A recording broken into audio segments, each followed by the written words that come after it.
Yo, I'm Guna and I'm making the game in solo. And last month I left the combat system in a bit of a strange place. On paper, I was actually pretty happy with it. Most of the system I'd been building over the past few months were finally starting to work together. The hero and the spirit started to complement each other in a way that finally made sense. Juggling was becoming more interesting and I finally had enough attacks to start experimenting with proper combo rules. The problem was that the more I played it, the more it felt I was losing something. Somewhere along the way, the combat had lost some of the speed and intensity I was originally aiming for. It kinda happened naturally. In order to make room for mechanics like combo links and spirit attacks, I had gradually slowed down certain animations. Every individual change made sense on its own, but after weeks of tweaking, all those small decisions started adding up. So that became the goal for this month. It was to find the right balance between depth and speed, and at the same time I also wanted to go back and properly polish the animations. Up until now, almost everything had been placeholders. They had done their job, but they were not supposed to be the final versions. There's a difference between making a combat system look good and making it feel good.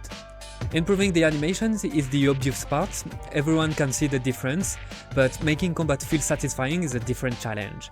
Most of the work happens behind the scenes through a lot of tiny adjustments that player will probably never consciously notice. That's really what this month has been about, trying to bring those two layers together. One of the first things I ended up revisiting this month was something called hit stop or freeze frame. If you ever played an action game, you've almost certainly experienced it. Whenever an attack connects, the game pauses for just a few frames before continuing. It's a very small effect, but it makes it feel much heavier because it briefly interrupts the motion before everything speeds up again. I already implemented that system a while ago, but while replaying the combat I started wondering if I'd pushed a little too far. The more I experimented with different durations, the more I realized it was actually worsening the game feel. By reducing the freeze frames, I was indeed losing a bit of impact on individual attacks, but the combat as a whole immediately felt faster and more energetic. And it's just a tweak to a moment that only lasts a fraction of a second, but it makes a lot of difference. In the end, I decided to be much more selective. Some attacks still deserve long frame freeze because they are supposed to feel powerful, while lighter attacks barely interrupt the action at all. That also creates a natural hierarchy between attacks. The player doesn't necessarily think about it consciously, but the longer the freeze frame, the stronger the hit feels like for the player. One thing I've learned over the past couple of months is that your combat system can quickly slow down while you are developing it if you are not careful enough. While trying to balance a combat system, one attack can get a slightly longer anticipation because it creates a better combo route, another one gets a longer freeze frame because it helps to feel more impactful, then you add a little more recovery to another attack because it was too safe. Individually, every change makes sense. The problem is that they all accumulate, and after enough iterations, you suddenly realize the combat doesn't have the same energy it had a few months ago. That's actually something I spent quite a bit of time correcting this month. It was a game of balance. I was speeding up some parts of some animations while speeding down other critical parts, removing pauses in places where it didn't felt necessary, and constantly asking myself what was the most important in every case, the rhythm or the visual impact. Sometimes I felt it was one of the options and sometimes the other, but now everything has an intention. And learning when to remove features that might be visually good but make the overall experience worse is one of the most crucial skills to develop as a game developer, something that I'm still trying to learn. While I was polishing the combat, I also ended up spending quite a bit of time improving the dash. One of the things I really like about fast action games is being able to cancel an attack into another action before the animation is completely finished. It makes the character feel much more agile and it encourages a very aggressive playstyle. That's something I wanted to preserve for SILKROAD Project, but it needed some restrictions, as I didn't want players to be able to cancel an attack before it even had a chance to hit the enemy.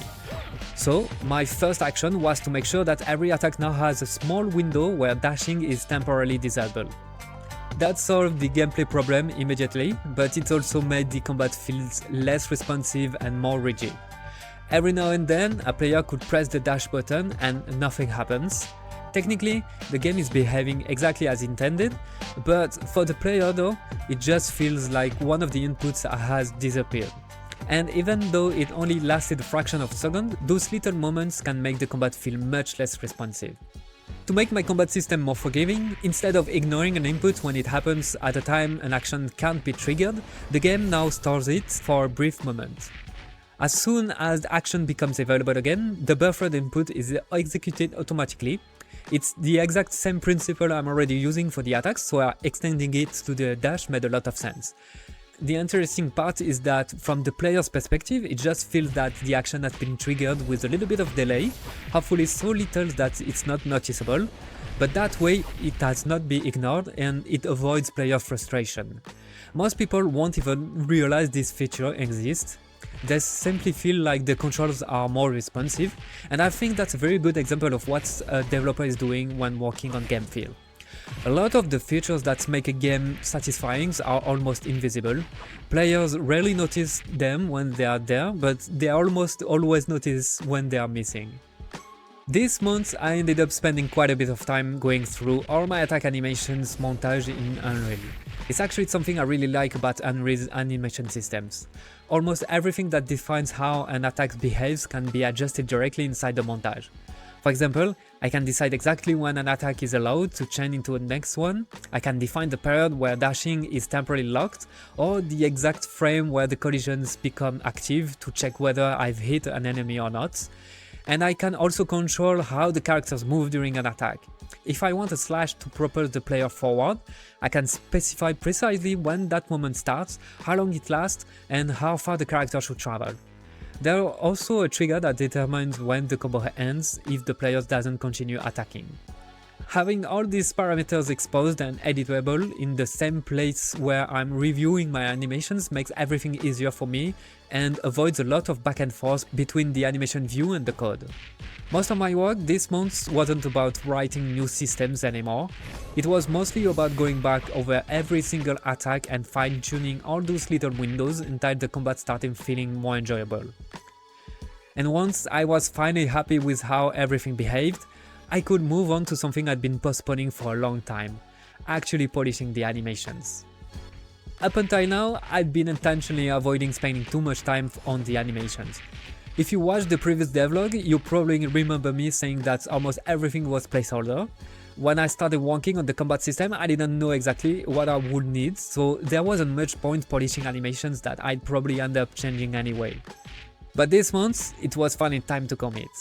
Most of the gameplay systems have finally settled into something I'm happy with, which meant I could finally go back to each animations knowing that its purpose wasn't likely to change anymore.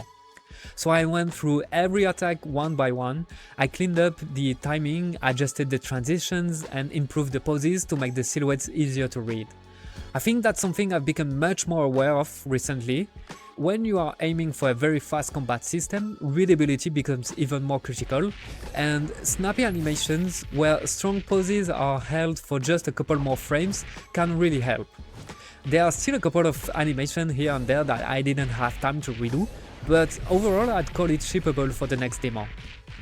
One of the toughest things when working on a game is that for a very long time the game plays like crap, until it finally reaches a certain point in the development and it finally feels like something decent. It can be difficult to keep believing in your vision during that phase and stay confident that you are heading in the right direction. And with experience, you learn to trust the process a little more, but it's still something I struggle with every time. But this month, I genuinely caught myself enjoying the combat. All the systems I've been building over the past few years are finally starting to come together and complement each other. And I found myself trying to master my own combat system, just like I imagine a player would. As a developer, I think that's one of the most encouraging milestones you can reach. It's the moment when you finally get to experience the game you've had in your head since the very beginning of development. There are still a lot missing, like the visual effects for the sword slashes or dust puff, and some mechanics still need a little bit of balancing, but it feels like the combat is becoming enjoyable enough that it actually makes me want to keep playing. And that's probably the best indication that I'm moving in the right direction. By the way, if you've been following the project for a while and you're excited to see where it's going, the best way you can support it is simply by wishlisting SILKROAD Project on Steam.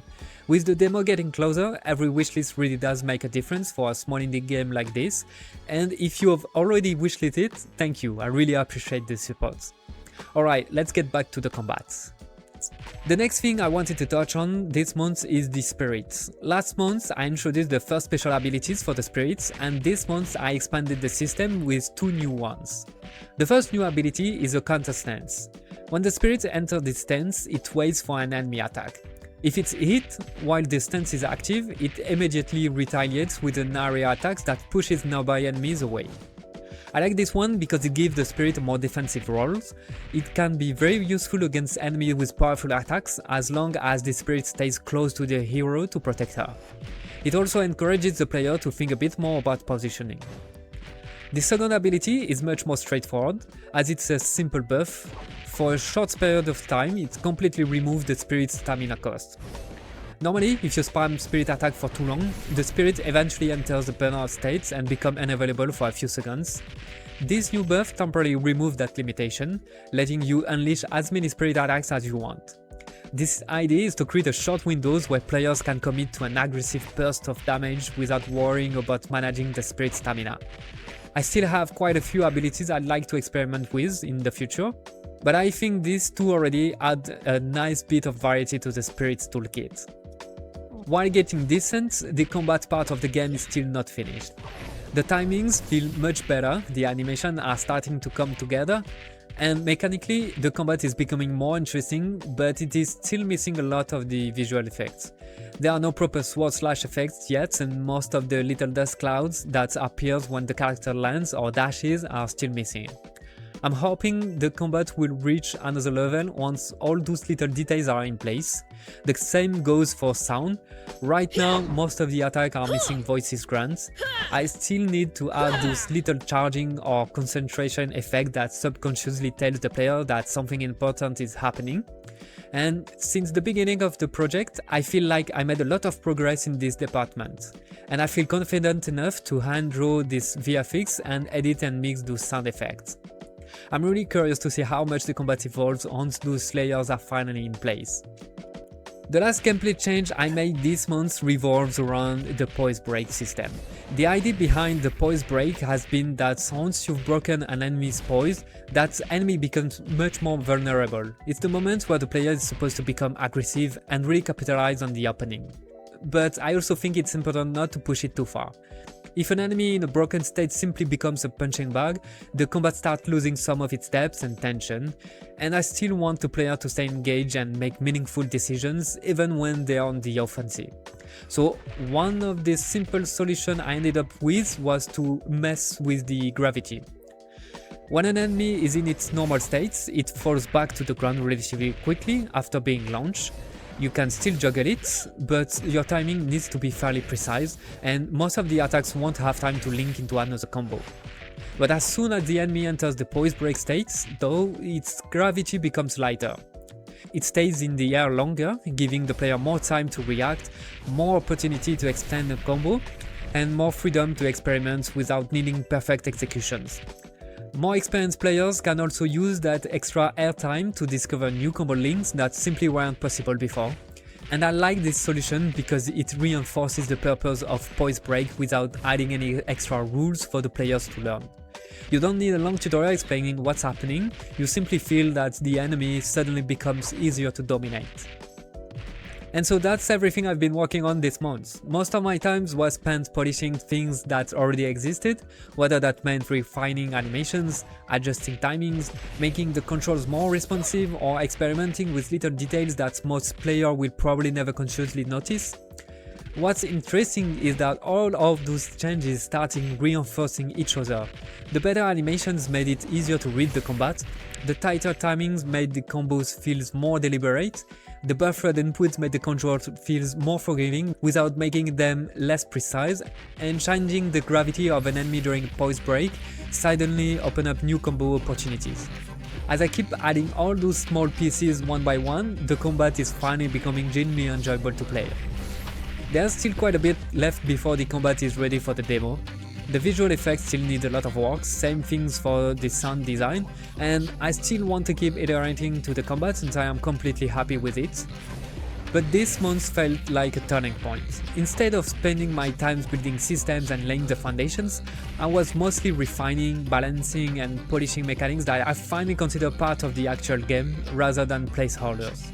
Hopefully, if everything goes according to the plan, next month's devlog will showcase a combat system that will be very close to what you will be able to experience in the demo. As always, thank you so much for following the development of SILKROAD Project, and I'll see you in the next devlog. Bye.